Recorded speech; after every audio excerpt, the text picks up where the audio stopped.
पहली बात यह है कि ये सही आपने सुना है और मैंने तकरीर में भी कहा कि आज मैंने जम्मू कश्मीर अपनी पार्टी को खैरबाद कहा है और इसमें कोई शक नहीं, क्योंकि मेरे जो वर्कर्स थे उनकी ये ख्वाहिश थी, खुद मेरा अपना भी ये ऐसे कुछ हालात थे कि मेरे लिए इसके अलावा कोई दूसरा रास्ता नहीं था। ये सच है, मैंने अपनी पार्टी से आज दूरी इख्तियार की है और ये भी सच है कि अभी मैंने कोई भी सियासी जमात ज्वाइन नहीं की है।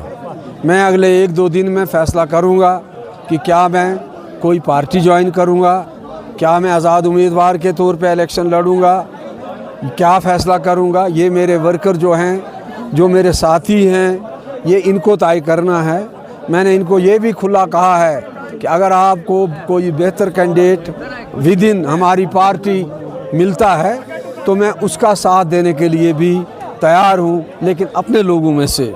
बाकी मैं एक बात साफ कहता हूँ कि कोशिश करो कि हम लोगों के सामने सही सूरत हाल रखें। राहुल गांधी की सर दौरा है, 2 दिन का दौरा है, स्पेकुलेशन ये भी चल रही है कि शायद आप उनके दौरे में ही ज्वाइन करने वाले हैं कांग्रेस। स्पेकुलेशन इज स्पेकुलेशन, और अखबार वाले, मीडिया वाले तो स्पेकुलेशन पर ही रोटी रोजी खाते हैं।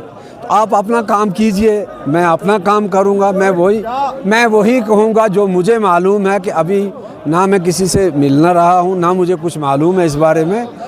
दरूने खाना क्या बात हो रही है, जब वो किसी नतीजे पर पहुंचेगी तो आपके सामने होगी। सर, जिस तरह राहुल गांधी की पूरे देश में अभी छवि चल रही है, क्या वाकई आप इम्प्रेस हो चुके हैं? राहुल गांधी यानी कि अभी बड़ी पार्टी बनकर आ रही है। सियासत में लोग आते हैं, लोग जाते हैं, उनकी छवि है, नरेंद्र जी मोदी की भी छवि है। सियासत में कुछ लोग हैं, सभी लोगों की छवि है। जिसके साथ भी लोग हैं वो सब काबिल इज्जत हैं। वो कांग्रेस कोमा में चली गई है। मैंने एक बार ये बात कही है तो आप मुझे देखिए आप कहां से कहां आ गए। मैंने हमेशा कहा है कि कोई भी सियासी जमात कभी नहीं मरती है। और दूसरी बात है, कोई अगर कोमा में चला जाए तो कोमा से बाहर निकल आए तो आप उसको ये नहीं ना ताना दे सकते। आपने आज तक कभी किसी बीमार को सेहतमंद होने के बाद ये कहा कि आप बीमार थे? तो जब कोई बीमार होता है तो आप कहते हैं बीमार है, जब वो सेहतमंद होता है सेहत। और सवाल पूछिए, बहुत सारे सवाल हैं। यही है कि कांग्रेस आप ज्वाइन कर रहे हैं सर, आपकी बात मैंने आपको कह दिया कि मैंने अभी किसी भी सियासी जमात के को ज्वाइन करने का हतमी फ़ैसला इसलिए नहीं लिया है कि इसमें हमारे वर्कर भी फ़ैसला करेंगे।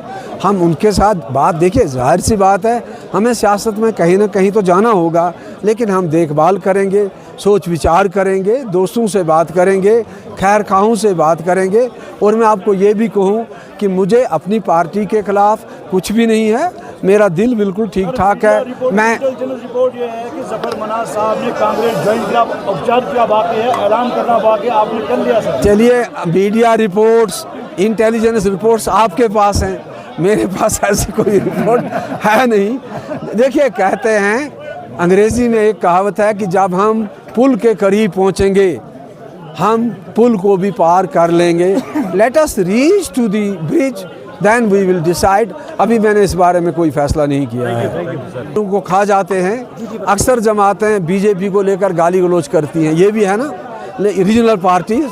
आप उनसे हलफ लीजिए कि आप आज कुरान पर, गीता पर हलफ लें लोगों से कि आप हमें वोट दें। वोट बाद में हम नहीं करेंगे, तब कहेंगे हम सच कहेंगे, वरना बाद में तो वो यही करते हैं सारा कुछ लोगों को धोखा देने के लिए। अल्ताफ बुखारी बीजेपी से मिले हैं इसलिए आपने ट्वीट किया? मैंने एक ऐसा कोई रीज़न नहीं बताया, मैंने कभी ये बात नहीं कही। ये तो आपने कहा, मैं खुद वहाँ था तो मैं उन पर क्यों इल्ज़ाम दूँ? नहीं, ऐसी कोई बात नहीं है।